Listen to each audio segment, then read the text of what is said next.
అందరికీ నమస్కారం అండి. ఏపీఎస్ఐఆర్డీపీఆర్ అండర్ ఆర్జీఎస్ఏ యాక్షన్ ప్లాన్ 2024-25లో భాగంగా రిఫ్రెషర్ శిక్షణ తరగతులు ప్రారంభించున్నాము. ఈ శిక్షణలో గౌరవనీయులైనటువంటి సర్పంచులు మరియు పంచాయతీ కార్యదర్శులకి ఈ రిఫ్రెషర్ కోర్స్ అనేది ప్రారంభించున్నాం. దీనిలో భాగంగా సెషన్ 1 కంప్లీట్ చేస్తున్నాము. సెషన్ 1లో first video, second video complete అయిపోయింది. థర్డ్ వీడియోతో ఈ వీడియోతో సెషన్ 1 అనేది కంప్లీట్ అవుతుంది. కాబట్టి శ్రద్ధగా ఈ జీవోలను కనుక మీరు ఒకసారి కనుక శ్రద్ధగా వింటే దీని మీద పూర్తి కమెంట్ అనేది రావడం జరుగుతుంది. దీని ముందు వీడియోలో కనుక మనం చూసినట్లయితే GOMS నెంబరు 227ని మనం చక్కగా విశ్లేషణాత్మకంగా స్టడీ చేసి ఉన్నాము. ఈ వీడియోలో కనుక ఈ సెషన్లో కనుక చూస్తే చూడండి, ఆంధ్రప్రదేశ్ పంచాయతీరాజ్ చట్టము 1994లోని సెక్షన్ 44 ప్రకారము ప్రభుత్వము మరియు అధికారుల యొక్క తనిఖీ మరియు పర్యవేక్షణ అధికారాలు ఇందులో చూద్దాం. సెక్షన్ 44 ప్రకారము తనిఖీ మరియు పర్యవేక్షణ అధికారాలు అనేవి పంచాయతీ మీద ఎలా ఉన్నవి అనేది ఈ వీడియోలో చూద్దాం. చూడండి, ఇక్కడ మనం section 44(1) sub section 1లో commissioner Panchayati Raj మరియు గ్రామీణాభివృద్ధి వారు రాష్ట్రంలోని అన్ని గ్రామ పంచాయతీల పరిపాలనను పర్యవేక్షించాలి. ఏ సెక్షన్ అండి?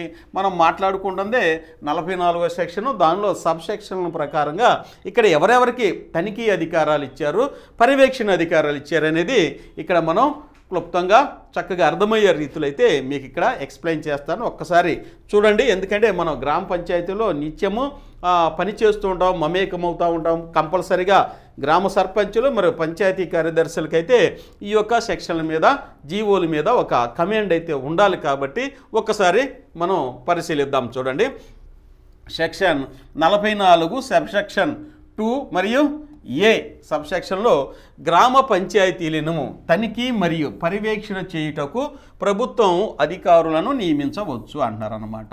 ఈ సెక్షన్ ద్వారా గ్రామ పంచాయతీలని తనిఖీ చేయడానికి మరియు పర్యవేక్షణ చేయడానికి అధికారులను నియమించవచ్చని తెలియజేస్తుంది. ఇక section 44 sub section 2 and sub section below చట్టంలో పేర్కొన్న విధముగా పరిధులను, వారి యొక్క పరిధులను ఇక్కడ మెన్షన్ చేయడం జరిగింది. మొట్టమొదటి చూసినట్టయితే డిపిఓ గారు, డిస్ట్రిక్ట్ పంచాయతీ ఆఫీసర్, జిల్లా పంచాయతీ అధికారి, అలాగే డిఎల్పిఓ అంటే డివిజనల్ పంచాయతీ అధికారి, డిఎల్పిఓ అంటే ఇది అయిపడింది, డిఎల్పిఓ డివిజనల్ పంచాయతీ అధికారి మరియు ఎక్స్టెన్షన్ ఆఫీసర్స్ను నియమించవచ్చు. విస్తరణ అధికారులు, మండల స్థాయిలో విస్తరణ అధికారులు ఉంటారు, ఎక్స్టెన్షన్ ఆఫీసర్స్. అలాగే డివిజనల్ స్థాయిలో డివిజనల్ పంచాయతీ అధికారి గారు ఉంటారు. అలాగే జిల్లా స్థాయిలో మనకు తెలిసిందే డిస్ట్రిక్ట్ పంచాయతీ ఆఫీసర్ గారు ఉంటారు. వీరిని ఈ యొక్క చట్టం ప్రకారము తనిఖీ మరియు పర్యవేక్షణ అధికారులుగా నియమించవచ్చు అని చెప్తున్నారు. ఇక సెక్షన్ 44 సబ్ సెక్షన్ 4లో డిపిఓ గారు అంటే పంచాయతీ జిల్లా పంచాయతీ అధికారి వారు, అలాగే డివిజనల్ పంచాయతీ అధికారి వారు మరియు ఎక్స్టెన్షన్ ఆఫీసర్ విస్తరణ అధికారి వారు చట్టంలో పేర్కొనబడిన మరియు సంక్రమించిన అధికారాలను మరియు విధులను నిర్వర్తించాలి. ఇవి తనిఖీ మరియు పర్యవేక్షణ అధికారాలకు సంబంధించిన ఎవరెవరు నియమించవచ్చు అనేది ఇక్కడ మనం సెక్షన్ వైజ్గా చూసాము. అలాగే ఇక్కడ కూడా మరికొన్ని ఇచ్చారు, చూద్దాం. చూడండి, సెక్షన్ 44 సబ్ సెక్షన్ 5 ప్రకారము సెక్షన్ 44 సబ్ సెక్షన్ 2లో చెప్పిన విధముగా ప్రభుత్వం నియమించినట్టి కమిషనరు లేదా కలెక్టర్ మరియు ఏదైనా అధికారి లేదా కమిషనర్, కలెక్టర్ చే అధికారము ఇవ్వబడిన వారు క్రింది తెలిపిన అంశాలపై తనిఖీ చేయవచ్చును అంటున్నారనమాట. ఇప్పుడు మనం చెప్పుకున్న సెక్షన్ల ప్రకారము కమిషనర్ కానీ లేకపోతే కలెక్టర్ గారు కానీ లేకపోతే వీరి చేత అధికారం పొందినటువంటి ఏ అధికారైనా ఎలా తనిఖీ చేయవచ్చు అనేది ఇక్కడ మనకి పాయింట్ వైజ్గా ఇచ్చారు. దయచేసి నోట్ చేసుకొని చూడండి. గ్రామ పంచాయతీ పరిధిలో ఉన్న ఏదైనా స్థిరాస్తి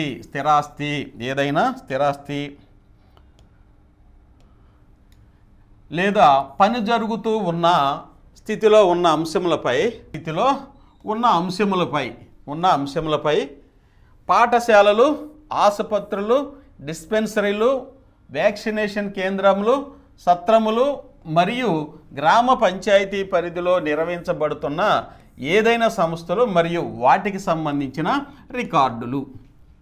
ఇక్కడ ఏమంటున్నారు, మనం పాఠశాలను నిర్మించడానికి లేకపోతే ఆసుపత్రులు, డిస్పెన్సరీలు వీటిని నిర్మించేటప్పుడు లేకపోతే నిర్వహించబడుతున్నప్పుడు వాటికి సంబంధించినటువంటి ఆ రికార్డులను కూడా పరిశీలించవచ్చు అని చెప్తున్నారు అనమాట.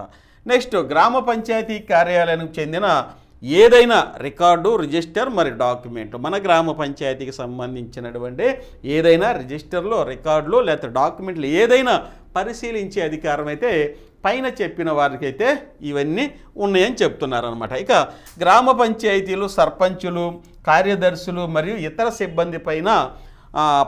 సిబ్బంది పైన తెలిపిన అధికారులకు మరియు వ్యక్తులకు అన్ని వేళలందు పూర్తి సహకారము అందించవలెను మరియు వారి పరిశీలన కొరకు గ్రామ పంచాయతీ ఆస్తులు, రికార్డులు, రిజిస్టర్ లేదా ఇతర దస్తావేజులను అందుబాటులో ఉంచవలెను. మనం జనరల్గా చూస్తూనే ఉంటాం, మన పై అధికారులు వచ్చినప్పుడు డిస్ట్రిక్ట్ పంచాయతీ అధికారి వారు కానీ లేకపోతే డివిజనల్ పంచాయతీ అధికారి వారు కానీ లేకపోతే విస్తరణ అధికారి వారు కానీ వచ్చినప్పుడు వీటన్నిటి మీద ఖచ్చితంగా పర్యవేక్షణ, తనిఖీలు అనేది చేయటం మనం గమనిస్తూనే ఉంటాం. దానికి సంబంధించిన రిపోర్ట్లు కూడా వారు మన రికార్డులో రాసి వెళ్తారు. కాబట్టి ఇవన్నీ మనం ఏంటంటే సిస్టమేటిక్గా తెలుసుకుంటే ఇంకా 90% తెలుసు కాబట్టి ఒక 10% యాడ్ చేసుకుంటే ఏ సెక్షన్ల ప్రకారం ఎలా చేయొచ్చు అనేది మనకి విస్తృతంగా అవగాహన ఏర్పడుతుంది. కాబట్టి ఆ రీత్యా ఈ శిక్షణా తరగతులు ఇవన్నీ తెలుసుకుంటున్నాం.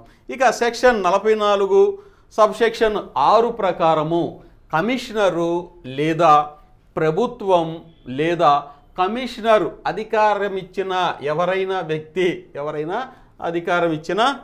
వ్యక్తి ఈ క్రింది తెలిపిన పనులను చేయమని కోరవచ్చును. డైరెక్ట్గా కమిషనర్ గారు కానీ లేకపోతే ప్రభుత్వం ఎవరైనా వెయ్యొచ్చు. లేకపోతే కమిషనర్ గారే ఎవరో ఒకరు తన బదులు ఈ యొక్క పనిని చేయమని ఎవరినైనా అధికారిని నియమించవచ్చు. వాళ్ళు ఏ పని చేయాలి? ఆంధ్రప్రదేశ్ పంచాయతీరాజ్ చట్టం సెక్షన్ 45లో నిర్దేశించబడిన ప్రజోపయోగ పనిని లేదా సౌకర్యాన్ని లేదా సేవను కేటాయింపు చేయడానికి మరియు అమలు చేయడానికి లేదా ఏర్పాటు చేయడానికి గ్రామ పంచాయతీని ఆదేశించవచ్చు అన్నమాట. అంటే ఇక్కడ అన్ని ఆస్పెక్ట్స్లో ఇక్కడ మనం చూస్తున్నాం. ప్రజలకు ఉపయోగపడేటటువంటి ఏ పనైనా చేయమనవచ్చు, ఆదేశించవచ్చు. అలాగే ఏదైనా సౌకర్యం అంటే గ్రామ స్థాయిలో ప్రజలకి సేవలు చేయడానికి ఏదైనా సౌకర్యం చేయమని, ఫెసిలిటీ ఇవ్వమైనా ఆదేశించవచ్చు. లేకపోతే సేవను కేటాయింపు చేయడానికి అంటే అన్ని రకాలుగా ప్రజలకు ఉపయోగపడే పని చేయమని ఆదేశించడానికి వీరికి అధికారం అయితే ఉంది అనేది తెలియజేస్తుంది. ఇక గ్రామ పంచాయతీ లేదా పంచాయతీ కార్యదర్శి అంటే ఎగ్జిక్యూటివ్ అథారిటీ, పంచాయతీ కార్యదర్శి ఎగ్జిక్యూటివ్ ఆఫీసర్ అంటారు. నేమ్ అయితే మారింది ఇక్కడ చూడండి. ఇక పంచాయతీ కార్యదర్శి ఎగ్జిక్యూటివ్ అథారిటీ యొక్క ఆధీనంలో లేదా నియంత్రణలో ఉన్న ఏదైనా రికార్డు, రిజిస్టర్లు లేదా ఇతర దస్తావేజులను కూడా తెప్పించుకోవచ్చు. తనిఖీ చేయాలని ఖచ్చితంగా పై అధికారులు చెప్పినట్టుగా పంచాయతీ కార్యదర్శి ఎగ్జిక్యూటివ్ అథారిటీ ఈ యొక్క పరిపాలనాధికారి. కాబట్టి ఈయన అధికారంలో ఉన్నటువంటి, ఈయన కస్టడీలో ఉన్నటువంటి రిజిస్టర్లు, రికార్డులు, డాక్యుమెంట్లు ఈయన తెప్పించుకొని పరిశీలించేటటువంటి అధికారం అయితే వీరికి ఉంది అనేసి ఈ సెక్షన్ తెలియజేస్తుంది. ఏదైనా రాబడి, ఆదాయం, ప్రణాళిక, అంచనా, లెక్కల వివరణ, గణాంకాలను అందచేయవలసినదిగా ఏదైనా గ్రామ పంచాయతీ లేదా గ్రామ పంచాయతీ కార్యదర్శిని కూడా కోరవచ్చు. అంటే గ్రామ పంచాయతీలో ఉన్నటువంటి అన్ని అంశాలని తనిఖీ చేసే అధికారం టోటల్గా వీరికి ఉందని చెప్పడానికి ఇవన్నీ సబ్ సెక్షన్లు అంటే సెక్షన్లు మనం చదువుతున్నాం. రాబడి, ఆదాయంకు సంబంధించిన రాబడి, జమ, ఖర్చులు ఇవన్నీ చూపించాలి. అలాగే ప్రణాళికలు, గ్రామాభివృద్ధికి మనం వేసే ప్రణాళికలు వాటి ఏమైనా లోపాలు లేకపోతే ఏమైనా సరిదిద్దడానికి లేకపోతే వాటిని తనిఖీ చేయొచ్చు. అలాగే అంచనాలు, ఎస్టిమేషన్స్, లెక్కల వివరణ, వీటన్ని గణాంకాలు, డేటా మొత్తం మనం సబ్మిట్ చేయాల్సి ఉంటుంది అని చెప్తున్నారు. ఇక గ్రామ పంచాయతీకి సంబంధించిన ఏదైనా విషయంపై ఏదైనా సమాచారం లేదా నివేదికను ఇవ్వవలసినదిగా ఏదైనా గ్రామ పంచాయతీని పంచాయతీ కార్యదర్శి కోరవచ్చు. ఇవన్నీ నిత్యం మనం చూసేవే. ఏదైనా గ్రామ పంచాయతీ కార్యదర్శి యొక్క కార్యకలాపాలకు లేక విధులకు సంబంధించిన ఏవేని పరిశీలనను రాతపూర్వకంగా రికార్డు చేయవచ్చును. ఇవన్నీ చేసే అధికారము పైన పేర్కొన్నటువంటి కమిషనర్ గారికి ప్రభుత్వం లేదా కమిషనర్ గారిచే తన బదులు వేరే అధికారం నియమించే వారికి మనం రెస్పాన్సిబిలిటీ అకౌంటబిలిటీగా ఉండి ఇవన్నీ మన పంచాయతీలో జరిగేటటువంటి ఆ రికార్డులు లేకపోతే రిజిస్టర్లు లేకపోతే ఆదాయ పరిశీలన మొత్తం మనం వారికి తనిఖీ నిమిత్తము మనం వారికి సమర్పించవలసి ఉంటుంది అనేది ఈ సెక్షన్ యొక్క ముఖ్య ఉద్దేశ్యము. నెక్స్ట్ జీవోఎంఎస్ నెంబరు 432 అంటే 432 జీవో ఏం చెప్తుంది? తేదీ 10/2013 ప్రకారము గ్రామ పంచాయతీ నిధుల నుండి ఖర్చు చేయుటకు చెక్కులను జారీ చేయటంలో పాటించవలసిన నియమాల గురించి చెప్తుంది. ఏదండి జీవోఎంఎస్ నెంబరు 432 ఏం చెప్తుందంటే ఇక్కడ ఒక క్రమబద్ధంగా వెళ్ళాలని చెప్తుంది. గ్రామ పంచాయతీ నిధులు ఉంటాయి, జనరల్ ఫండ్స్ ఉంటాయి, అలాగే 15th ఫైనాన్స్ అనేది ఉండేది. వాటిని ఎలా ఖర్చు చేయాలంటే ఇదిగో చెక్కులను జారీ చేసేది ఇక్కడ ఒక దానికి సంబంధించినటువంటి రూల్స్ అనేది ఇవ్వడం జరిగింది. ఎలా చేయాలని చూడండి. రూల్ నెంబర్ 1 ప్రకారం జీవోఎంఎస్ నెంబర్ 30 తేదీ 21/1995 పొందుపరిచిన రూల్ నెంబరు 41ని అనుసరించి డిపిఓ ద్వారా డిస్ట్రిక్ట్ పంచాయతీ ఆఫీసర్ ద్వారా జారీ చేయబడిన నియమాలను పాటిస్తూ జిల్లా పంచాయతీ అధికారి గారు పంపించేటువంటి నియమాలను పాటిస్తూ రూల్ నెంబర్ 40 ప్రకారము సర్పంచ్ పంచాయతీ నిధుల నుండి డబ్బును డ్రా చేయవలెను. ఇప్పుడు జరుగుతుంది అది, మనం చేస్తుంది కూడా అదే. కానీ చాలా సందర్భాల్లో గ్రామ పంచాయతీ నిధుల నుండి జరుగుతున్న చెల్లింపుల విషయమై ఈ సాధారణ ఆర్థిక నియమాలు పాటించడం లేదని గుర్తించడం అనేది ఎక్కడైనా ఇలాంటి సంఘటనలు 1 అనేది జరుగుతున్నది. వాటిని కూడా మా తనిఖీ అధికారులు లేదా మన పర్యవేక్షణ అధికారులు కూడా రెక్టిఫై చేస్తున్నారు. అయితే ఎక్కడన్నా జరిగితే ఇవి గుర్తించడం అనేది జరుగుతుంది. కావున గ్రామ పంచాయతీ నిధుల నుండి చెల్లింపులు చేయు విషయంలో ఎప్పటికప్పుడు ప్రభుత్వం జారీ చేయు ఆర్థిక నియమాల విషయమై చెక్కు జారీ చేయు అధికారి ఖచ్చితంగా పరిశీలించి ధృవీకరించాల్సి ఉంటుంది. కాబట్టి ఈ యొక్క 432 జీవో ఏం చెప్తుందంటే పంచాయతీ నిధుల్ని సక్రమంగా సరైన పద్ధతిలో ప్రభుత్వ ఉత్తర్వుల మేరకు ఆదేశాల మేరకు పాటిస్తూ సక్రమంగా వాటిని డ్రా చేయమని చెప్తున్నటువంటి అంశం. దీని యొక్క సారాంశం రూల్ నెంబర్ 1 అదనమాట. ఇక రూల్ నెంబర్ 2 కనుక చూసినట్లయితే ప్రభుత్వంపై అంశాలను పరిశీలించిన మీదట ఇచ్చిన ఆదేశాల మేరకు డిపిఓలు గ్రామ పంచాయతీల్లో చెక్కులు జారీ చేయు అధికారులు పాటిస్తున్న సంబంధిత నియమాలను నిశితంగా పర్యవేక్షించి నిర్ధారించవలసి ఉన్నది. ఆ ప్రకారంగా అంటే ఇక్కడ మనం నేర్చుకున్న ప్రకారంగా గ్రామ పంచాయతీలో కూడా ప్రాక్టికల్గా నిజంగా వీళ్ళు ఈ యొక్క ఆదేశాలని ఈ నియమాల ప్రకారము వీరు చెక్కులు డ్రా చేస్తారో లేదని వారు కూడా పై అధికారులు కూడా పరిశీలించవలసి ఉన్నదని చెప్తున్నారు. వీటితో పాటుగా చెక్కులు జారీ చేయు సందర్భాల్లో ఎప్పటికప్పుడు ఈ విషయమై అనుసరించవలసిన సూచనలను ఆర్థిక క్రమశిక్షణ నిర్వహణలో భాగంగా గ్రామ పంచాయతీ నిధుల నుండి జరుపు చెల్లింపుల విషయంలో పాటించవలెను. ఇవి దీనికి రిలేటెడ్గా ఉందన్నమాట. కాబట్టి ఆ యొక్క ఆదేశానుసారము మనము ఈ చెక్కులు అనేవి డ్రా చేయాలని చెప్తుంది ఈ రూల్లో. రూల్ నెంబర్ 2 సబ్సెక్షన్ 1 ప్రకారము ఆంధ్రప్రదేశ్ పంచాయతీరాజ్ చట్టం 1994 మరియు అందరి నియమాలను అనుసరించి గ్రామ పంచాయతీ నిధుల నుండి జరిపే అన్ని చెల్లింపులకు చెందిన బిల్లులను సర్పంచ్ గ్రామ పంచాయతీ తీర్మానం ద్వారా మనం రాస్తూ ఉంటాం. గ్రామ పంచాయతీ తీర్మానంలో ఆమోదం పొందిన తర్వాతే ద్వారా పరిపాలన ఆమోదం పొందిన తర్వాత మాత్రమే చేయాలి. ఇది మనం ఖచ్చితంగా చేస్తున్నాం, చేయాల్సిన అవసరం కూడా ఉంది. ప్రతి ఖర్చు గ్రామ పంచాయతీ తీర్మానం చేయాలి, అది ఆమోదం పొందాలి. పరిపాలన ఆమోదం పొందిన తర్వాతే ఆ డబ్బుని తీసే అవకాశం ఉన్నది గ్రామ పంచాయతీకి సర్పంచ్ గారికి. ఇక రూల్ నెంబర్ 2 సబ్సెక్షన్ 2 ప్రకారము సర్పంచ్ బిల్లులు ఆమోదించడానికి ముందుగా పంచాయతీ కార్యదర్శి ఆర్థిక నియమాల ఆధారంగా సంబంధిత బిల్లులను ఖచ్చితంగా మరియు తప్పనిసరిగా పరిశీలించిన తర్వాత ఆమోదం కొరకు సర్పంచ్ ముందు ఉంచవలెను. అవకాశం మేరకు ముద్రిత ఫారాలను బిల్లులో సమర్పించడానికి ఉపయోగించాలి.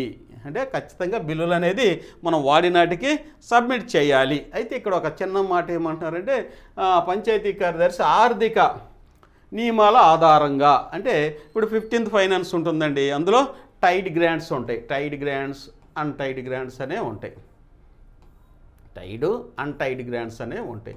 ఈ టైడ్ గ్రాంట్స్ అంటే ఖచ్చితంగా దేనికి ఉపయోగించాలి అంటే శానిటేషన్ పారిశుద్ధ్యం కోసం మరియు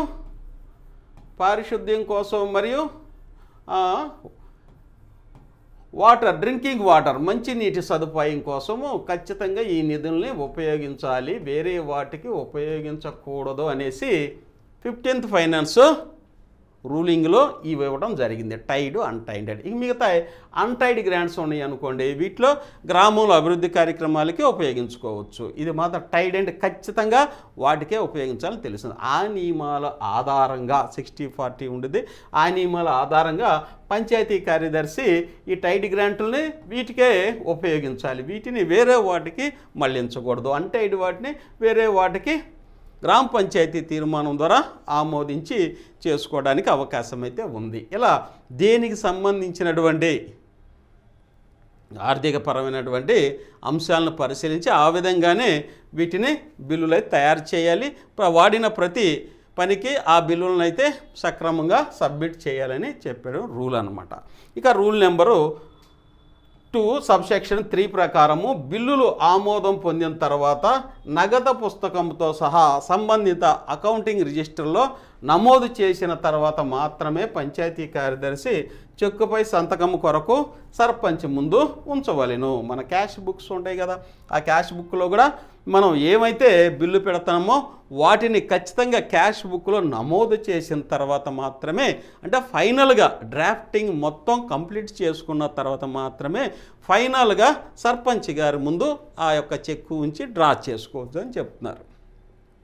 కాబట్టి క్యాష్ బుక్ మనం వాడినటువంటి బిల్లులు ఇవన్నింటినీ చక్కగా తయారు చేసుకొని కంటింజెంట్ ఫాము లేకపోతే ఇవి క్యాష్ బుక్స్ ఇవన్నీ మనం చక్కగా నీట్గా కంప్లీట్ చేసుకొని డ్రాఫ్టింగ్ మొత్తం కంప్లీట్ చేసుకున్న తర్వాత మన గ్రామ సర్పంచ్ గారి ముందు వాటిని ఉంచవలెను అనేది ఈ యొక్క రూలింగ్. ఇక రూల్ నెంబర్ 2 సబ్సెక్షన్ 4 ఏం చెప్తుందంటే ఏదైనా వస్తువుపై ఖర్చు చేయుటకు బిల్లు డ్రా చేయు కార్యనిర్వహణాధికారి కంటే పై స్థాయి అధికారి మంజూరు చేయవలసినప్పుడు ముందుగా అటువంటి మంజూరు పొంది ఆ విషయాన్ని బిల్లుపై నమోదు చేయాలి అంటున్నారన్నమాట. ఇది ఏంటంటే జనరల్గా చూస్తూనే ఉన్నాం, మన స్థాయి దాటిపోయిన తర్వాత అంటే పంచాయతీ యొక్క లిమిట్ దాటిపోయిన తర్వాత మన పై అధికారులు కూడా కౌంటర్ సైన్ చేయవలసి ఉంటుంది, అంటే ఆ పని చేశారని ధృవీకరించవలసి ఉంటుంది. ఆ ధృవీకరణ పొందిన తర్వాత మాత్రమే మనం బిల్లుని రూపొందించవలసి ఉంటుంది.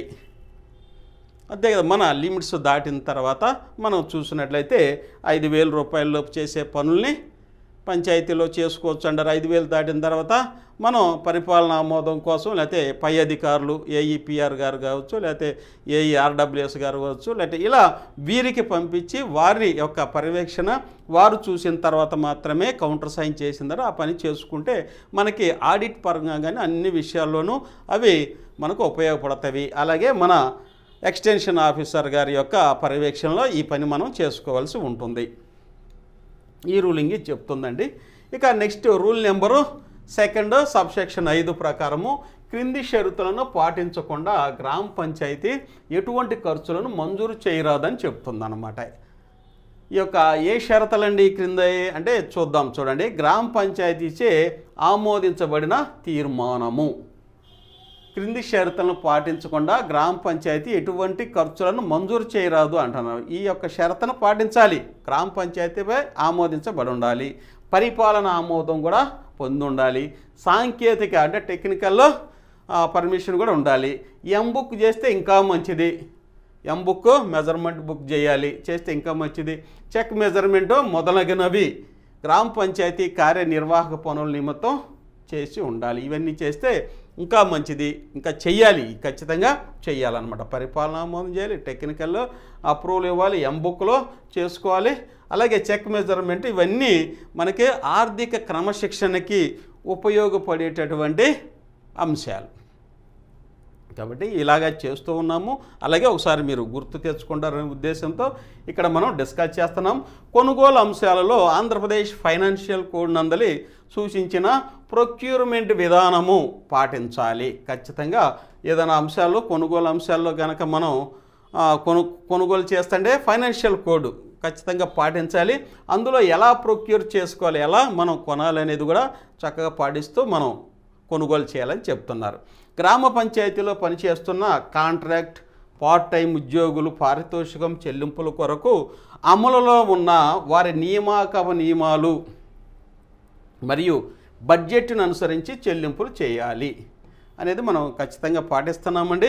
కాంట్రాక్ట్గా తీసుకుంటున్నాం, కొంతమందిని అలాగే పార్ట్ టైం ఉద్యోగులు తీసుకుంటున్నారు, టెండర్ పోస్టులు తీసుకుంటున్నారు. వీరందరినీ బడ్జెట్ అనుకూలంగా మనం నియమించుకోవడం అనేది జరుగుతుంది. తద్వారా డిఎల్పిఓ గారికి మరియు డిపిఓ గారి యొక్క పర్మిషన్ కూడా మనం ప్రతి సంవత్సరం అప్రూవల్ తీసుకొని వీళ్ళని నియమించుకుంటున్నాం. ఇక సదరు ఖర్చులు చేయుటకు ఆర్థిక సంవత్సరం బడ్జెట్లో సరిపడే అవకాశం అనేది ఉండాలి. అంటే ఏ ఖర్చులు చేయాలన్నా మనం ఒక ఫైనాన్షియల్ ఇయర్కి సంబంధించిన ముందుగానే బడ్జెట్ చేసుకుని ఉంటే మనకి నిధులలేమి అనేది ఉండదు. ఆర్థిక క్రమశిక్షణ ద్వారా ప్రతి సంవత్సరం మనం మంచి బడ్జెట్ చేసుకుంటే మన గ్రామ పంచాయతీ అనేది పరిపుష్టంగా మంచిగా ఎప్పుడు ఆర్థికపరమైనటువంటి ఒడిదుడుకులు లేకుండా సక్రమంగా కొనసాగుతుందని దీని యొక్క ప్రధాన ఉద్దేశం అండి. నెక్స్ట్ రూల్ నెంబరు 2 సబ్సెక్షన్ 6 ప్రకారము చెల్లింపులు చెక్కు ద్వారా మాత్రమే సంబంధిత పార్టీకి చెయ్యాలి. చెక్కు ద్వారా మనమే గ్రామ పంచాయతీ ద్వారా ఎవరికైనా ఇవ్వాలని చెప్తుంది. అంటే మనం బై క్యాష్ అనేది ఇవ్వకూడదు అని మీకు అర్థమైంది. ఏదైనా ప్రత్యేకమైన ప్రయోజనం కొరకు అనుమతి ఉంటే తప్ప సెల్ఫ్ చెక్కు డ్రా చేయరాదు అని చెప్తున్నారు అనమాట. ప్రత్యేకమైన ప్రయోజనము కోసం అంటే ప్రజోపయోగం, ప్రజలకు ఉపయోగపడి అర్జెంట్ అయితే మాత్రమే మనం సెల్ఫ్ చెక్ అనేది డ్రా చేయాలి, అత్యవసరమైనప్పుడు అని చెప్తుంది. ఇక రూల్ నెంబరు 2 సబ్సెక్షన్ 7 ప్రకారం కనుక చూసినట్లయితే నగదు పుస్తకము మరియు పాస్ పుస్తకంతో సహా అన్ని అకౌంటింగ్ మరియు వర్క్ రిజిస్టర్లు గ్రామ పంచాయతీ కార్యాలయంలో పంచాయతీ కార్యదర్శి యొక్క అధీనంలో ఉంచాలి. ఎప్పుడైనా అవసరమైనప్పుడు ఆ రిజిస్టర్లు గ్రామ సర్పంచ్కు కూడా అందుబాటులో ఉంచవలెను. ఆ రిజిస్టర్లు ఎట్టి పరిస్థితుల్లో కూడా ప్రైవేట్ వ్యక్తుల ఇళ్లలో కానీ ఆధీనంలో కానీ ఉంచరాదు. వెరీ వెరీ ఇంపార్టెంట్ అండి. మనం గ్రామ పంచాయతీలో అన్ని రిజిస్టర్లు, పంచాయతీకి సంబంధించిన అన్ని రిజిస్టర్లకి కస్టోడియన్ ఎవరు, పరిరక్షకదారుడు ఎవరంటే పంచాయతీ కార్యదర్శి. ఆ యొక్క రిజిస్టర్ని జాగ్రత్తగా సర్పంచ్ గారు కోరినప్పుడు వారి పరిశీలనార్థం వారికి కూడా అందుబాటులో ఉంచాలి. అలాగే వార్డు నెంబర్లు కూడా అడగొచ్చు, వారికి కూడా పరిశీలన నిమిత్తం అందుబాటులో ఉంచాలి. అంతేకాని ఈ యొక్క రిజిస్టర్లో అత్యంత విలువైనటువంటి రిజిస్టర్లో మనం పంచాయతీ కార్యాలయం దాటి ఉన్నతాధికారుల యొక్క ఆజ్ఞ లేకుండా, వారి యొక్క పర్మిషన్ లేకుండా కూడా మనం బయటికి అనేది తీసుకెళ్ళరాదు.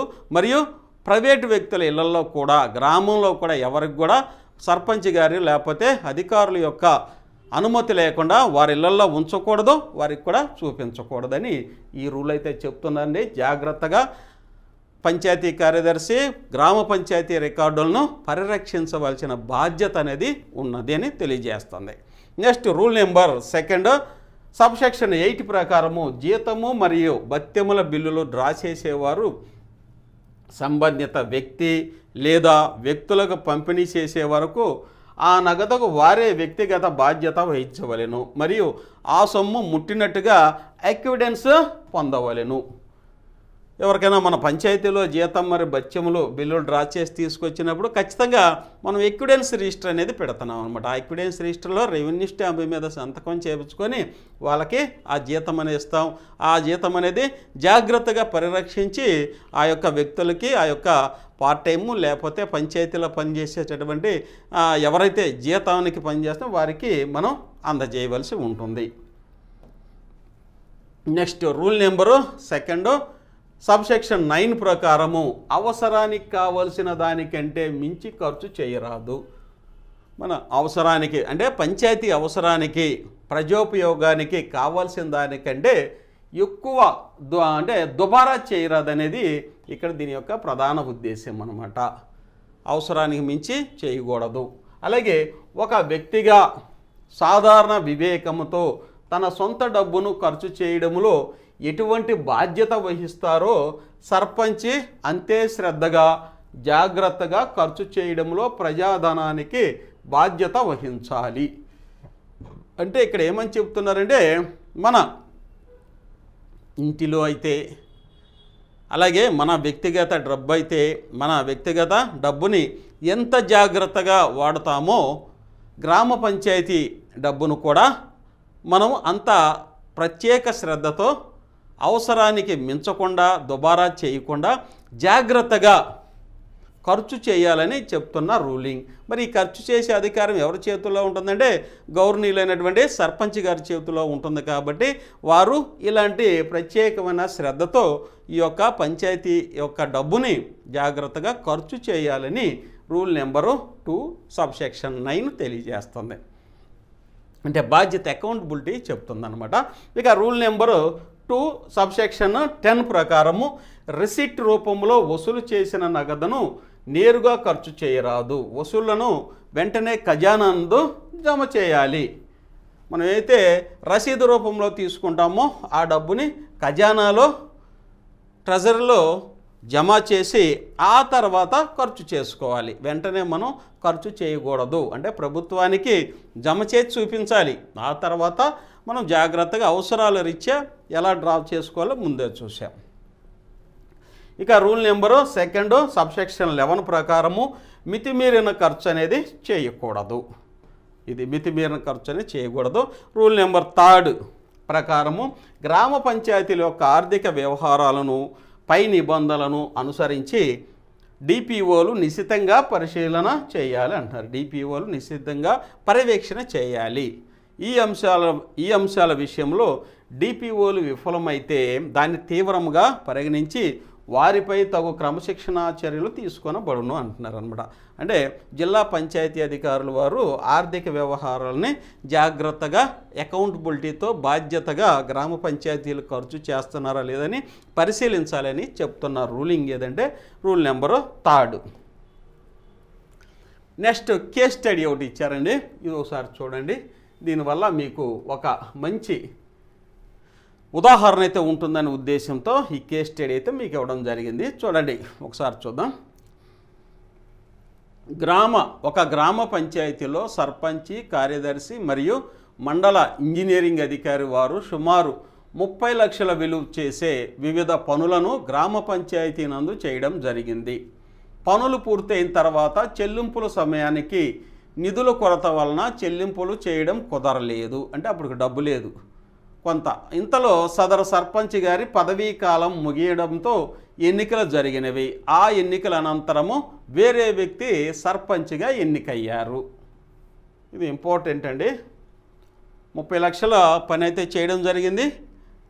మనీ డబ్బు కొరత వల్ల ఒక్కోసారి కొంత చెల్లిస్తారు, మరి కొంత బ్యాలెన్స్గా అయిపోయింది. ఈలోపు సమయం అనేది వచ్చి సర్పంచ్ గారి యొక్క పదవీ కాలము అయిపోయింది. మళ్ళీ కొత్త సర్పంచ్ గారు రావడం జరిగింది. అప్పుడు ఏం జరిగిందో చూద్దాం. చూడండి. గతంలో జరిగిన పనుల నిమిత్తము చెల్లింపుల చేయమని మాజీ సర్పంచ్ వారు ప్రస్తుత సర్పంచ్ను కోరగా అందుకు నిరాకరించను. సదరు విషయంలో అప్పటి నుండి కొనసాగుతున్న కార్యదర్శి కూడా చెల్లింపులు చేయ విషయంలో ఏమీ చేయలేకపోయారన్నమాట. సుమారు 30 లక్షల్లో 15 లక్షలు అప్పుడు ఇచ్చారు, ఇంకా 15 లక్షలు బాకీ ఉంది. మరి ఇప్పుడు ఏమీ చేయలేకపోయారు అంటున్నారు. ఇప్పుడు కొత్తగా ఎన్నికైన సర్పంచ్ నేను ఇవ్వనంటున్నారు. సరే, ఎందుకనగా కొత్తగా ఎన్నికైన సర్పంచ్ ఆ పనులకు సంబంధించిన గ్రామ పంచాయతీ తీర్మానములు చూపించమని ఆదేశించగా రికార్డులలో జరిగిన పనులకు సంబంధించి ఎటువంటి తీర్మానములు చేసి ఉండలేదు. చూడండి ఇక్కడ. కానీ అసలకు సరి అయిన నకలు ట్రూ కాపీస్ను తయారు చేసి ఇంజనీరింగ్ వారికి సమర్పించి పనులు చేయడము మరియు ఎటువంటి బడ్జెట్ అనుమతులు లేని కారణంగా ప్రస్తుత సర్పంచి ఆ చెల్లింపులు చేయడానికి నిరాకరించడం జరిగింది. అంటే అర్జెంటుగా అప్పటికప్పుడు చేసేశారు.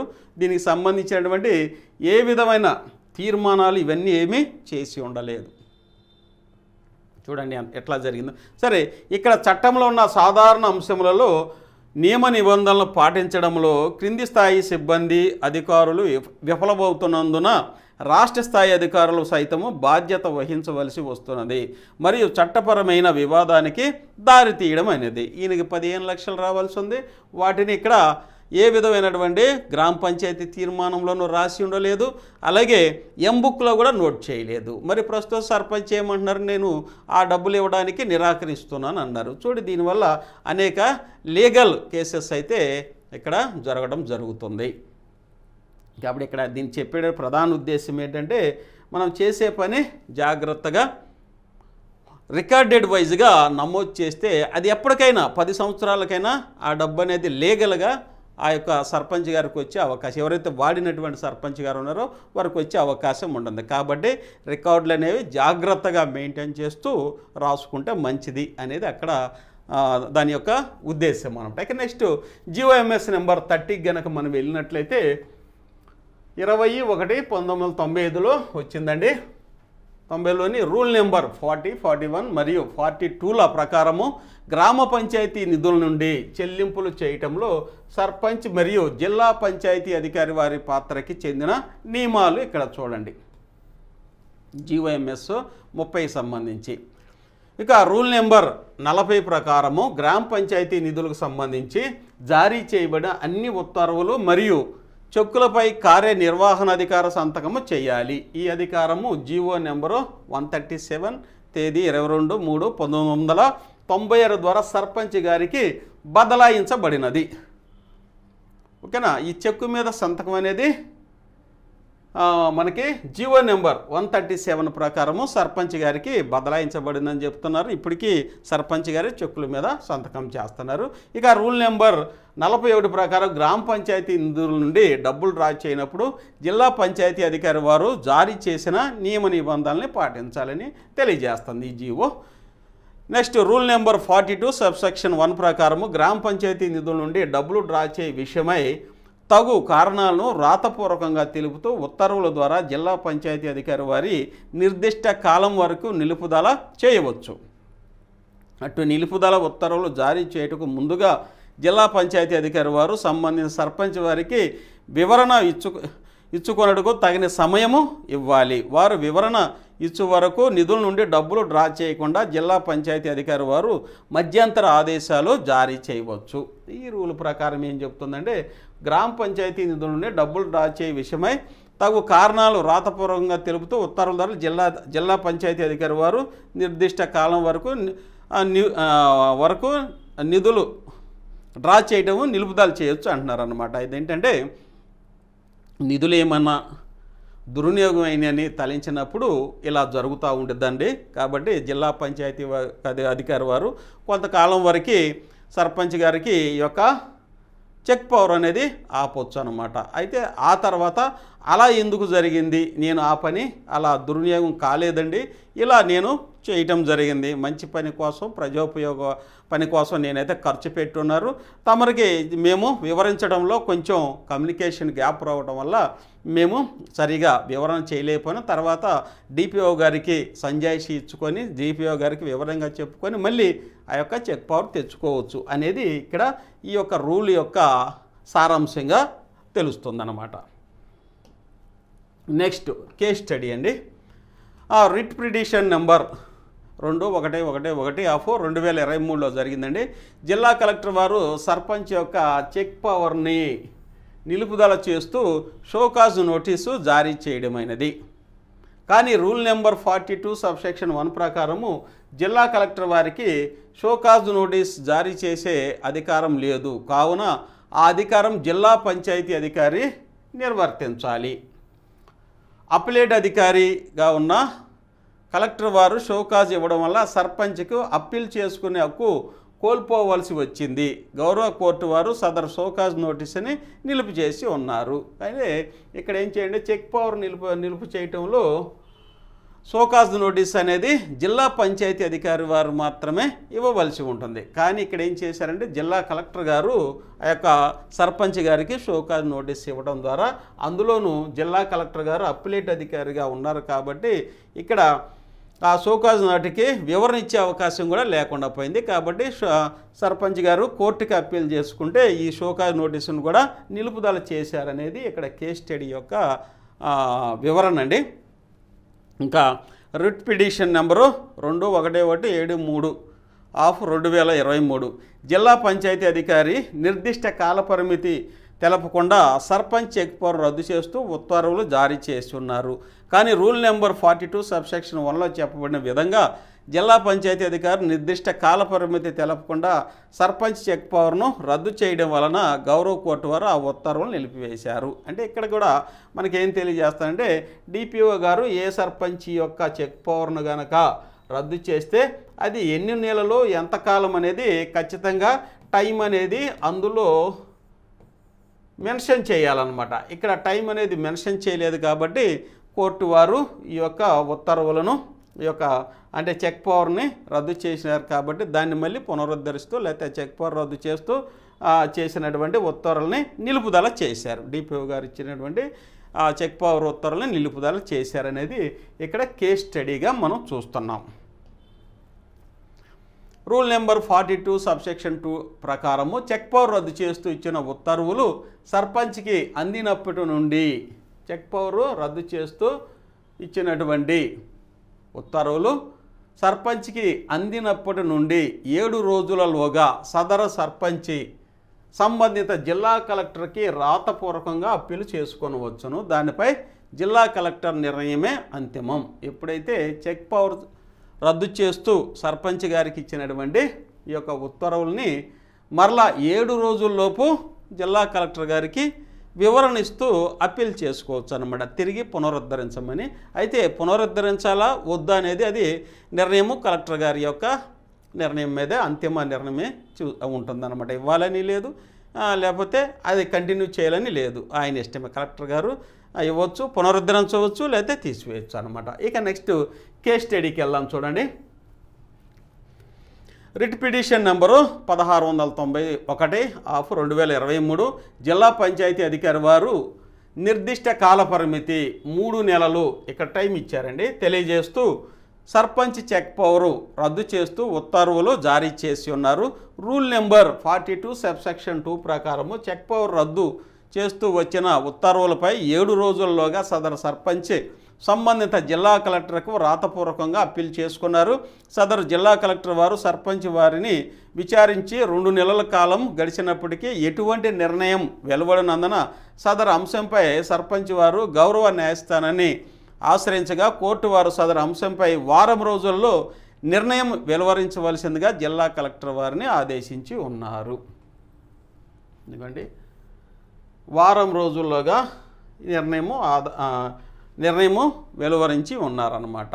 అయితే ఇక్కడ కలెక్టర్ గారు 7 రోజుల్లోగా సర్పంచ్ గారు అప్లై చేసుకున్నప్పుడు కలెక్టర్ గారు ఖచ్చితంగా దాని మీద ఒక నిర్ణయం అనేది వెల్లడించవలసి ఉంటుంది. కాకపోతే 2 నెలల వరకు ఏ విధమైన నిర్ణయం వెలువచ్చలేదు కాబట్టి సదరు సర్పంచ్ గారు కోర్టును ఆశ్రయిస్తే వారం రోజుల్లోగా చెక్కు పవరు పునరుద్ధరించడమా లేదనే నిర్ణయాన్ని వెలువరించవలసిందిగా కోర్టు వారు ఆదేశించున్నారు. ఇటువంటి అప్పీల్ కేసులలో జిల్లా పంచాయతీ అధికారి ప్రత్యేక శ్రద్ధ తీసుకొని అప్పీలుపై అప్పిలేట్ అథారిటీ అంటే కలెక్టర్ గారిని సకాలంలో పరిష్కరించే విధంగా తగు చర్యలు తీసుకునే వాళ్ళని ఇక్కడ సూచన అయితే ఇవ్వడం జరిగిందండి.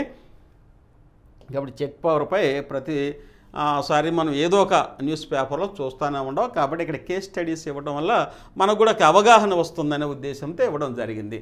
ఇక రూల్ నెంబర్ 42 సబ్సెక్షన్ 3 ప్రకారము సర్పంచ్ యొక్క చెక్ పవర్ను రద్దుపరిచినప్పుడు సదరు గ్రామ పంచాయతీ నిధులను డ్రా చేయుటకు అధికారం ఇచ్చిన వ్యక్తి లేక అధికారి యొక్క పేరు ఉత్తర్వుల ద్వారా తెలియచేయాలి. చెక్ పవర్ మరి డ్రా చేస్తే మరి గ్రామ పంచాయతీలో సాధారణ పరిపాలన అనేది కుంటుపడుతుంది కాబట్టి అలా ఆటంకం ఏర్పడకుండా ఒక అధికారికి ఎవరో ఒక అధికారికి కలెక్టర్ గారు ఉత్తర్వులో ఇక్కడ వారిని స్పెషల్గా ఆ అధికారిగా ఇవ్వడం అనేది జరిగిద్ది అనమాట. అధికారి పేరు లేకపోతే వారు ఎవరు అనేది ఆ ఉత్తర్వులోనే తెలియచేయాలి. ప్రధాన వారికి స్పెషల్ ఆఫీసర్గా ఇవ్వడం జరిగింది అనేది. తద్వారా గ్రామ పంచాయతీ యొక్క పనులు అనేవి ఆటంకం కలగకుండా మళ్ళీ సర్పంచ్ గారికి చెక్ పవర్ పునరుద్ధరించే వరకు ఈయనైతే ఆ అధికారి ఉండటం జరిగింది. రూల్ నెంబర్ 42 సబ్సెక్షన్ 4 ప్రకారము ఉత్తర్వుల నకలను గ్రామ పంచాయతీ నిధులు జమ చేయబడిన అన్ని బ్యాంకులు ట్రెజరీలకు పంపాలి. ఎప్పుడైతే ఈ ఉత్తర్వులు అంతయో ఎక్కడెక్కడైతే గ్రామ పంచాయతీల యొక్క నిధులు డ్రా చేస్తామో వారందరికీ కలెక్టర్ గారి యొక్క ఉత్తర్వుల నకలను ఖచ్చితంగా అందచేయాలి. లేకపోతే ఆ యొక్క డబ్బును డ్రా చేయడానికి అవకాశం ఉండదు. రూల్ నెంబర్ 42 సబ్సెక్షన్ 5 ప్రకారము బ్యాంకు మరియు ట్రెజరీ ఉత్తర్వులు అందిన తేదీ నుండి ఆ ఉత్తర్వు నందలి నిర్దిష్టపరిచిన కాల వ్యవధిలో గ్రామ పంచాయతీ నిధుల నుండి డ్రా చెయ్యరాదు. ఇక్కడ రూల్ నెంబరు 42 సబ్సెక్షన్ 5 ప్రకారము బ్యాంకు మరియు ట్రెజరీ ఉత్తర్వులు అందిన తేదీ నుండి ఆ ఉత్తర్వు నందలి నిర్దిష్టపరిచిన కాల వ్యవధిలో గ్రామ పంచాయతీ నిధులను డ్రా చెయ్యరాదు. కాబట్టి ఇవి యొక్క మన కలెక్టర్ గారు ఇచ్చిన ఉత్తర్వులో ఎవరైతే ఆ యొక్క అధికారం ఉంటారో వారి పేరునే డ్రా చేయొచ్చండి. ఇక మిగతా టైంలో అయితే మన సర్పంచ్ గారు చెక్ పవరు తీసివేసిన తర్వాత డ్రా చేయడానికి అవకాశం లేదు. ప్రస్తుతం అమల్లో ఉన్న ఈ చెక్ విధానంలో పాటించే ఈ చెక్కు కూడా ఈ నియమాలు వర్తిస్తాయని చెప్తున్నారండి. నెక్స్ట్ జీవోఎంఎస్ నెంబరు 70 తేదీ 29/2/2000 ప్రకారము జిల్లా పంచాయతీ అధికారి మరియు డివిజనల్ పంచాయతీ అధికారి వారి అధికారాలు విధులు మరియు జీవోఎంఎస్ నెంబరు 410 తేదీ 28/12/2011 ప్రకారం విస్తరణ అధికారి వారి అధికారాలు. ఇక్కడ మనకు మెయిన్ గ్రామ పంచాయతీలో మన యొక్క అత్యున్నత అధికారులు ఎవరండి? డిపిఓ గారు మరియు డిఎల్పిఓ గారు, అలాగే మన తక్షణ అధికారి ఈఓపిఆర్డి గారు. వీరి యొక్క అధికారాలు అన్నమాట, విధులు అధికారాలు ఇక్కడ మనం చూస్తున్నాం. చూడండి జీఓఎంఎస్ నెంబరు 70లో మనం చూస్తున్నాం. జిల్లా పంచాయతీ అధికారి అధికారములు మరియు విధులు చూడండి. గ్రామ పంచాయతీలు మరియు వాటి పంచాయతీ కార్యదర్శులపై పర్యవేక్షణ మరియు నియంత్రణ చేయడంతో పాటు వారికి అవసరమైన సలహాలు సూచనలు కూడా ఇవ్వవలెను. గ్రామ పంచాయతీని విజిట్ చేస్తే ఖచ్చితంగా మన జిల్లా పంచాయతీ వారు మన రికార్డ్స్ అన్ని చెక్ చేస్తారు. దాంతోపాటు మనం తెలియకుండా ఎక్కడన్నా తప్పులు కనుక రాసి ఉంటే దొరలుంటే వాటిని కూడా సరి చేసుకోమని మన రిజిస్టర్లో కూడా మనకి రిమార్క్స్లో కూడా రాసి వెళ్తారు. అలాగే మనకి మౌఖికంగా కూడా సలహాలు ఇచ్చి వెళ్తారు. అదే ఇక్కడ ఇవ్వడం జరిగింది. ప్రతి సంవత్సరం 21 లక్షల ఆదాయం దాటిన నోటిఫైడ్ గ్రామ పంచాయతీలను తనిఖీ చేయవలెను. ప్రతి సంవత్సరం ఏ యొక్క గ్రామ పంచాయతీ యొక్క ఆదాయము 21 లక్షలు దాటితే దానిని నోటిఫైడ్ గ్రామ పంచాయతీ కాబట్టి దాన్ని ఖచ్చితంగా డిపిఓ గారు విజిట్ చేయాలి. వీలైనన్ని ఇతర గ్రామ పంచాయతీలకు తనిఖీ పర్యవేక్షణ మరియు విచారణ నిమిత్తం వెళ్ళవలెను. తద్వారా ఆ యొక్క గ్రామ పంచాయతీలు సక్రమంగా పనిచేసే అవకాశం ఉందని ఈ యొక్క జీవో యొక్క ప్రధాన ఉద్దేశం. పంచాయతీలలోని అనుచిత పరిపాలనపై వచ్చిన ఫిర్యాదులపై విచారణ జరిపి పై అధికారులకు రిపోర్ట్ ఇవ్వవలను. మనం ఏదో ఒక గ్రామ పంచాయతీ ఎప్పుడొకప్పుడు న్యూస్ పేపర్లో చూస్తున్నాం నిధుల దుర్వినియోగం జరిగిందని. అలాంటి వాటి మీద ఖచ్చితంగా డిపిఓ గారు డిఎల్పిఓ గారు వీరందరూ ఇక్కడ తనిఖీ అయితే చేస్తూ ఉంటారు. గ్రామ పంచాయతీలకు సంబంధించిన ఆడిట్ రిపోర్ట్లపై రాయబడిన సమాధానాలను పరిశీలించవలెను. ఆడిట్ రిపోర్ట్లు మనం ఖచ్చితంగా రెక్టిఫై చేసుకోవాలి. ఆడిట్ రిపోర్ట్లపై రాయబడిన సమాధానాలను పరిశీలించవలెను. గ్రామ పంచాయతీ నిధులు మరియు ఇతర నిధులతో గ్రామ పంచాయతీలో చేపట్టే పనులు కూడా తనిఖీ చేయవచ్చు అన్నమాట. గ్రామ పంచాయతీ నిధులు మరియు ఇతర నిధులు కూడా చూసి సక్రమంగా పని జరుగుతుందా లేదని మన డిపిఓ గారు మన గ్రామ పంచాయతీలను పరిశీలించే అధికారం ఉంది. నెక్స్ట్ గ్రామ పంచాయతీ ఇంటి పన్ను వసూలును పర్యవేక్షిస్తూ అవసరమైన ప్రత్యేకమైన పన్నును వసూళ్ల కార్యక్రమాలను చేపట్టాలి. అది జరుగుతూనే ఉంది. జిల్లాలోని అన్ని గ్రామ పంచాయతీల పరిపాలనా నివేదికలను క్రోడీకరించి పంచాయతీరాజ్ కమిషనర్ వారికి పంపించాలన్నమాట. ఒక డేటా తయారు చేసి జిల్లా డేటా కంపైల్ చేసి పంపించాల్సినటువంటి పని అయితే ఉంది. గ్రామ పంచాయతీ కార్యదర్శులు మరియు ఇతర ఉద్యోగులకు 30 రోజులకు మించిన అర్జిత సెలవును మంజూరు చేయవలెను. గ్రామ పంచాయతీ కార్యదర్శులు మరియు ఇతర ఉద్యోగులకు 30 రోజులకు మించిన అర్జిత సెలవును మంజూరు చేయవచ్చు అన్నమాట. ఇది మనం ప్రతిసారి చూస్తూనే ఉంటాం. గ్రామ పంచాయతీల ఓటర్ల జాబితాను తయారు చేసి ప్రచురించి జాగ్రత్తగా చేయవలెను. గ్రామ పంచాయతీలలో వీధి లైట్లు, పారిశుద్ధ్యం మరియు నీటి సరఫరా సేవల కొరకు 10,000 రూపాయల పైన మరియు 50,000 రూపాయల లోపు కాంట్రాక్ట్ మొత్తాలను మంజూరు చేయవలెను. ఎంతండి? వారి యొక్క జ్యూరిడిక్షన్ ఎంతంటే, జిల్లా పంచాయతీ అధికారి వారి యొక్క జ్యూరిడిక్షన్ ఎంతంటే, వీధి లైట్లు, పారిశుద్ధ్యం మరియు నీటి సరఫరా సేవల కొరకు 10,000 పైన 10,000 రూపాయల పైన 50,000 రూపాయల లోపు కాంట్రాక్టుల మొత్తాన్ని మంజూరు చేసే అధికారము డిపిఓ గారికి ఉంది. ఇక లోకల్ ఫండ్ ఆడిట్ శాఖ జారీ చేసిన సర్ఛార్జీ సర్టిఫికెట్ల మొత్తాలను వసూలు చేయటకు చర్యలు తీసుకోవాలను. నెక్స్ట్, డివిజనల్ పంచాయతీ అధికారి అధికారములు మరియు విధులు. తన డివిజన్లోని గ్రామ పంచాయతీలు మరియు వాటి పంచాయతీ కార్యదర్శులకు అవసరమైన సలహాలు, సూచనలు కూడా ఇవ్వవలెను. ప్రతి సంవత్సరం తన డివిజన్లోని అన్ని గ్రామ పంచాయతీలను తనిఖీ చేసి కనుగొన్న లోపాలను తనిఖీ తేదీ నుండి 2 నెలల్లోపు పంచాయతీ కార్యదర్శులు మరియు సర్పంచులు సరిచేసేటట్లుగా చూడాలన్నమాట. రెక్టిఫై చేసుకునేటట్లు చూడాలి. తన డివిజన్లోని గ్రామ పంచాయతీల్లోని అనుచిత పరిపాలనపై వచ్చిన ఫిర్యాదులపై విచారణ జరిపి పై అధికారులకు రిపోర్టు ఇవ్వవలెను. అలాగే గ్రామ పంచాయతీలకు సంబంధించిన ఆడిట్ రిపోర్ట్లపై వ్రాయబడినటువంటి సమాధానములను పరిశీలించవలెను. ఆడిట్ రిపోర్ట్లు ఖచ్చితంగా మనం రెక్టిఫై చేసుకోవాలి. తన డివిజన్లోని గ్రామ పంచాయతీల సర్పంచులు, పంచాయతీ కార్యదర్శులు మరియు ఇతర సిబ్బంది చేసిన ప్రయాణములను ఆమోదించవలెను. నెక్స్ట్, గ్రామ పంచాయతీ నిధులు మరియు ఇతర నిధులతో గ్రామ పంచాయతీలలో చేపట్టే పనులను తనిఖీ చేయవలెను. గ్రామ పంచాయతీ ఇంటి పన్ను వసూలను పర్యవేక్షిస్తూ అవసరమైన ప్రత్యేకమైన పన్ను వసూల కార్యక్రమాల్ని చేపట్టాలి. లోకల్ ఫండ్ ఆడిట్ శాఖలో జారీ చేసిన సర్ఛార్జీ సర్టిఫికెట్ మొత్తాలను వసూలు చేయుటకు చర్యలు తీసుకొనవలెను. గ్రామ పంచాయతీల ఆర్థిక పరిపుష్టి కోసం ఆదాయ వనరులను పెంపుదల చేయుటకు చర్యలు తీసుకోవాలి. గ్రామ పంచాయతీలు ప్రతిపాదించిన వివిధ ఆస్తులకు సంబంధించిన లీజు, వేలం మరియు అమ్మకం కొరకు కనీస ధర అప్సెట్ ప్రైజ్ను నిర్వహించాలి. ఇది మనం ప్రతినిత్యం చూస్తున్నాం. మన గ్రామాల్లో చేపల చెరువులు ఉంటాయి, అలాగే గడ్డిపాటలు ఉంటాయి. వీటన్నిటికీ అప్సెట్ ప్రైస్ను నిర్ణయించేది మన హానరబుల్ డిఎల్పిఓ గారే అని మనకు తెలుసు. అలాగే గ్రామ పంచాయతీల వార్షిక బడ్జెట్లను తెప్పించుకొని పరిశీలించి వాటిని గడువు లోపల గ్రామ పంచాయతీలకు ఆమోదించేటట్లు చూడాలి. తన డివిజన్లోని అన్ని గ్రామ పంచాయతీల పరిపాలనా నివేదికలను క్రోడీకరించి పంచాయతీరాజ్ కమిషనర్ వారికి పంపించవలెను. గ్రామ పంచాయతీల్లో వీధి లైట్లు, పారిశుద్ధ్యం మరియు నీటి సరఫరా సేవల కొరకు 10,000 రూపాయల లోపు కాంట్రాక్ట్ మొత్తాలని మంజూరు చేయవలెను.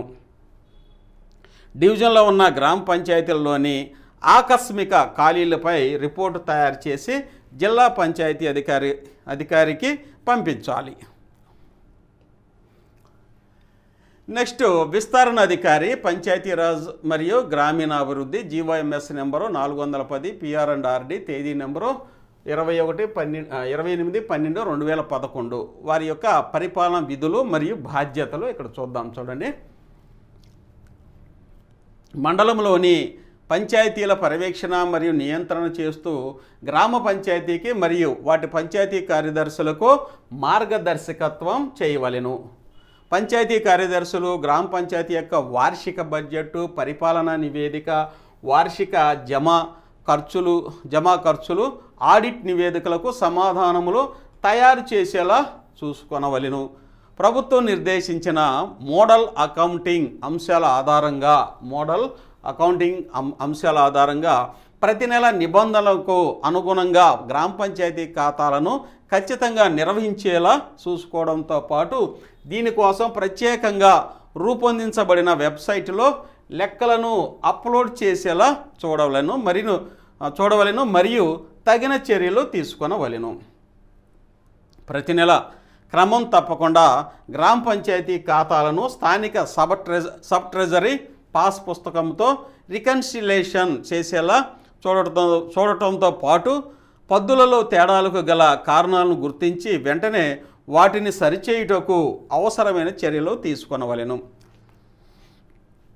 ప్రతి త్రైమాసికంలో మండలంలోని అన్ని గ్రామ పంచాయతీలను తనిఖీ చేసి వివరణాత్మక తనిఖీ నివేదికను డివిజనల్ పంచాయతీ అధికారికి మరియు జిల్లా పంచాయతీ అధికారికి సమర్పించవలెను. తనిఖీలో గ్రామ పంచాయతీ యొక్క స్థిర మరియు చరాస్తులు పరిశీలన కూడా చేయవలసి ఉంటుంది. విస్తరణ అధికారి పిఆర్&ఆర్డి యొక్క తనిఖీ తర్వాత కూడా ఏమైనా లోపాలు కనుగొనబడినా మరియు నిధులు అధికార దుర్వినియోగం కాబడినట్లు ఇతర తనిఖీ అధికారులు లేదా ఆడిట్ అధికారులు గమనించినట్లయితే తనిఖీ నిర్వహించిన విస్తరణ అధికారి వారిని కూడా బాధ్యులను చేసి ఇతర బాధ్యులైన వ్యక్తులతో పాటు వీరిపై కూడా క్రమశిక్షణా చర్య తీసుకొనబడుతుంది. తన అధికార పరిధిలో వచ్చిన ఫిర్యాదులపై గ్రామ పంచాయతీలలో విచారణలను నిర్వహించి ఉన్నతాధికారులకు నివేదికలు సమర్పించవలెను. గ్రామ పంచాయతీల సర్పంచి మరియు వార్డు సభ్యుల యొక్క అనర్హత మరియు సాధారణ సభ్యుల ఖాళీలపై ఎంపీడీఓ మరియు డిఎల్పిఓకు నివేదికలను సమర్పించవలెను. మండలంలోని గ్రామ పంచాయతీ కార్యదర్శుల పనిని సమీక్షించవలెను. గ్రామ పంచాయతీల సాధారణ సమావేశంలో మరియు గ్రామ సభలను క్రమం తప్పకుండా నిర్వహించేలా చూడవలెను. గ్రామ పంచాయతీలు నిర్వహించే సమావేశాల విధానాన్ని గమనించడానికి మరియు సభ్యులకు సరిగ్గా మార్గనిర్దేశం చేయుటకు దుర్వినియోగం కాబడినట్టు ఇతర తనిఖీ అధికారులు లేదా ఆడిట్ అధికారులు గమనించినట్లయితే తనిఖీ నిర్వహించిన విస్తరణ అధికారి పిఆర్&ఆర్డి వారు కొన్ని సమావేశాలకు హాజరు కావాలి. ఎక్కడైతే లోపాలు ఉంటాయో అక్కడ హాజరు కావాలని చెప్తున్నారండి. ఇంకా ఆర్థిక మరియు అభివృద్ధి విధులు మరియు బాధ్యతలు చూడండి. పంచాయతీ కార్యదర్శులు సమర్పించిన ప్రతిపాదనలను క్షుణ్ణంగా పరిశీలించి వాటిని ఎంపీడీఓకు పంపించవలెను. అభివృద్ధి పథకాలు లేదా గ్రామ పంచాయతీల సాధారణ నిధులు దుర్వినియోగం గురించి సంబంధిత అధికారులకు నివేదికలు పంపవలెను. మండలం పరిధిలోని గ్రామ పంచాయతీల పన్నులు, ఫీజులు మరియు ఇతర మొత్తాలు సేకరణను నిర్ధారించుకోవలెను. గ్రామ పంచాయతీలు నిర్వహించిన వేలం పాటలకు హాజరు కావాలి. అమల్లో ఉన్న నిబంధనల ప్రకారము పాట లీజు మొత్తాల్ని నిర్ధారించవలెను. గ్రామ పంచాయతీల ఆర్థిక స్థితిని బలోపేతం చేయుటకు తగిన ఆదాయ వనరులను పెంపుదల చేయడంలోనూ మార్గనిర్దేశం చేయవలెను. గ్రామ పంచాయతీ సర్పంచులు, పంచాయతీ కార్యదర్శులు మరియు వారి సిబ్బంది యొక్క ప్రయాణ భత్యపు బిల్లులపై కౌంటర్ సంతకం అనేది చేయాలి.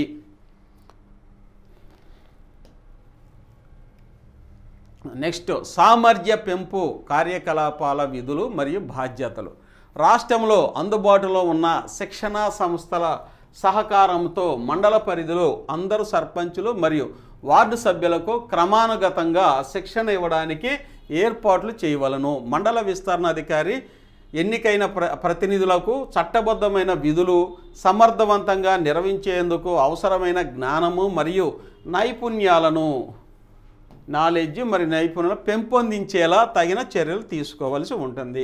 ఇప్పుడు మనం చేసే శిక్షణా కార్యక్రమం కూడా ఇదేనండి. ఇక APSIRD and PR ETC extension centres అన్నమాట మరియు ఇతర శిక్షణా సంస్థలచే నిర్వహించబడు కోర్సులకు గ్రామ పంచాయతీలోను అందరు పంచాయతీ కార్యదర్శులు మరియు ఇతర సిబ్బంది హాజరయ్యేట్టు చూడాలి. ఎన్నికైన ప్రజాప్రతినిధులు మరియు సిబ్బంది హాజరైన శిక్షణా కోర్సులకు సంబంధించిన రిజిస్టర్ని నిర్వహించాలి. ఎన్నికైన ప్రజాప్రతినిధులు మరియు అధికారులు ఉత్తమ పద్ధతులు మరియు వినూత్న కార్యక్రమాలను చూసి నేర్చుకోవడానికి వీలుగా స్థానిక సందర్శనలను ఏర్పాటు చేయవలెను. ఇక సాధారణ విధులండి. ఉన్నత స్థాయి అధికారులు అప్పగించిన ఇతర విధులు లేదా బాధ్యతలను నిర్వర్తించాలి. మండల పరిధిలోని గ్రామ పంచాయతీల వారు తమ విధులను సమర్థవంతంగా నిర్వహించేలా ప్రోత్సహించాలి. తనిఖీలు లేదా సందర్శనల్లో లోపాలను కనుగొనడానికి మాత్రమే పరిమితం కాకూడదు. గ్రామ పంచాయతీలకు దాని అధికార పరిధిలో సరైన మార్గనిర్దేశం చేసి స్థానిక స్వపరిపాలన సంస్థగా పనిచేయగల మార్గనిర్దేశం చేయాలి. ఓకేనా? ఇవి ఎక్స్టెన్షన్ ఆఫీసర్ గారి యొక్క విధులండి. ఇక గ్రామ పంచాయతీ సమావేశాలు చూడండి. గ్రామ పంచాయతీ సమావేశాల యొక్క ప్రాముఖ్యత ఏమిటి అంటే ఇవి మనం కొన్ని ప్రశ్నల రూపంలో ఇచ్చాము, తెలుసుకున్నాం. వాటికి సంబంధించిన వివరణ కూడా ఎక్కడ ఉందో ఒకసారి చూద్దాం. ఇక గ్రామ పంచాయతీ ప్రతి నెల కనీసం ఒక్క సమావేశమైనా జరుపుకోవాలి. సెక్షన్ 31 మరియు జీవో 227లోని రూల్ నెంబర్ 2 ప్రకారము ఈ నిబంధన ప్రకారము గ్రామ పంచాయతీ సమావేశాలు జరుపుకోవడానికి తీసుకోవాల్సిన చర్యలు ఏమిటి, వీటన్నిటి గురించి వివరణ ఇక్కడ మనం చూడండి. నెక్స్ట్ స్లైడ్లో చూద్దాం. ఈ ప్రశ్నలు అనేవి మనం చూస్తున్నాము. దీనికి ఈ ప్రశ్నలు అయితే చూస్తున్నామండి. ఈ ప్రశ్నలకి ఇప్పటికే మనం చాలా నాలెడ్జ్ సంపాదించాము. ఈ ప్రశ్నలకి మనం సమాధానం చేయగలము అని అనుకుంటున్నాను. ఒకసారి ఈ ప్రశ్నలు కూడా మీరు చూస్తే మీరు వీటికి సమాధానం చేయగలరండి. అలాగే మనం చూడండి, ఇప్పుడు గ్రామ పంచాయతీ సమావేశాల నిర్వహణకు సమన్వయకర్త ఎవరు? కన్వీనర్ ఎవరండి? పంచాయతీ కార్యదర్శి. ఇవన్నీ మీరు చెప్పాలి, నేను చెప్పకూడదండి. సమావేశాల నిర్వహణలో కన్వీనర్ గల బాధ్యత ఏమిటి? గ్రామ పంచాయతీ సమావేశాలకు అధ్యక్షత వహించేది ఎవరు? గ్రామ పంచాయతీ సమావేశాన్ని నిర్వహించడానికి కన్వీనర్ పంచాయతీ కార్యదర్శి పంపించిన నోట్ ఫైల్లో సర్పంచ్ ఒప్పుకోకపోతే అప్పుడు కన్వీనర్ ఏం చేయాలి? అది కూడా మనం ఎక్స్ప్లెయిన్ చేసుకున్నాం ఇంతకుముందే. కనీసం నెలకొక గ్రామ పంచాయతీ సమావేశం జరుపు విషయంలో విస్తరణ అధికారికి గల బాధ్యత మరియు అధికారం ఏమిటి? నెక్స్ట్, గ్రామ పంచాయతీ సభ్యులు గ్రామ పంచాయతీ సమావేశాన్ని నిర్వహించమని కోరవచ్చునా? జి, పంచాయతీ కార్యదర్శి నోట్ ఫైల్లో ఎలా రాయాలి? అజెండాలో లేని అంశాలని గ్రామ పంచాయతీ సమావేశంలో చర్చించవచ్చునా, తీర్మానించవచ్చునా? అది మనకు తెలిసిందే, మీరే చెప్పాలి. గ్రామ పంచాయతీ సమావేశాల్లో చేసిన తీర్మానాలను ఎటువంటి పరిస్థితుల్లో రద్దు చేయవచ్చు? గ్రామ పంచాయతీ ఆమోదించిన తీర్మానం రద్దు లేదా మార్పు చేయుటకు గ్రామ పంచాయతీకి అవకాశం ఉన్నదా? డిస్కస్ చేసామండి ముందే, మీరు జాగ్రత్తగా చూడండి. గ్రామ పంచాయతీ తీర్మానాలను ఆమోదించే విధానం ఏమిటి? అది కూడా ఇవన్నీ డిస్కస్ చేసినే. మీరు ఖచ్చితంగా వీటి సమాధానాలని మీరు జ్ఞప్తికి తెచ్చుకోండి, మీకు గుర్తుకు వస్తాయి. గ్రామ పంచాయతీ తీర్మానాలను ఎవరు అమలు చేయాలి? అమలు కాబడిన తీర్మానాల విషయంలో ఎటువంటి చర్యలు తీసుకోవాలి? గ్రామ పంచాయతీ సమావేశపు మినిట్స్ను ఎవరు ఎలా రికార్డ్ చేయాలి? గ్రామ పంచాయతీ సమావేశాల నిర్వహణకు హాజరు కావలసిన సభ్యుల సంఖ్య ఎంత ఉండాలి? కోరం లేకపోతే ఏం చేయాలి అనేది కూడా మనం ఇవన్నీ డిస్కస్ చేసామండి. సమావేశంలో సభ్యుల హాజరును ఎవరు ధృవీకరించాలి? దానికి ఆధారాలు ఏమిటి? సమావేశాలకు సభ్యులు హాజరు కానప్పుడు ఏర్పడే పర్యవసానాలు ఏమిటి? గ్రామ పంచాయతీ సమావేశాలకు ఎవరెవరు హాజరు కావచ్చు? గ్రామ సభ అంటే ఏమిటి? గ్రామ సభకు గ్రామ పంచాయతీ సమావేశాలు గల సంబంధం ఏమిటి? ఇవన్నీ మనం వీడియోలో ఫస్ట్ సెషన్లో, ఇది ఫస్ట్ సెషన్ అండి, ఇది ఈ సెషన్లో 3 వీడియోస్ చెప్పాం. 1, 2, 3, ఇది 3. ఈ 3 వీడియోల్లో ఈ 20 ప్రశ్నలకి ఇంకా ముందు వచ్చిన ప్రశ్నలు కూడా సమాధానాలు ఉన్నాయండి. మీరు ఈపాటికి అర్థం చేసుకొని ఉంటారు. వాటిని ఇంకా మీకు అర్థం కాకపోతే మళ్ళీ ఒకసారి ఈ వీడియోను చూడండి, లేకపోతే మీ యొక్క పంచాయతీ కార్యదర్శిని లేకపోతే విస్తరణాధికారి గారిని కన్నా అడిగి నివృత్తి చేసుకోవచ్చు. ఈపాటికి అర్థమైపోయిందని నా యొక్క ఉద్దేశం అండి. అందరికీ అర్థమై ఉంటుంది. కాబట్టి ఫస్ట్ సెషన్ని సక్సెస్ఫుల్గా ఈ 3 వీడియోల ద్వారా కంప్లీట్ చేసుకున్నాం. మీరు అందరూ ఈ వీడియోస్ని తగు జాగ్రత్తలో చూసినందుకు దుగ్గిరాల మండల పరిషత్ వారి ద్వారా మరొకసారి, అలాగే ఏపీఎస్ఐఆర్డీ పిఆర్ మరియు ఆర్జీఎస్ వారి సహకారంతో ఈ కార్యక్రమాన్ని మీకు అందించారు. కాబట్టి మరొకసారి ఈ సెషన్స్ ఇలా అర్థవంతంగా టెక్నికల్గా మీ అందరికీ అందించడానికి సహకరించినటువంటి మన మండల పరిషత్తు అధికారులందరికీ మరొకసారి ధన్యవాదాలు తెలియజేస్తూ ముగిస్తున్నాం.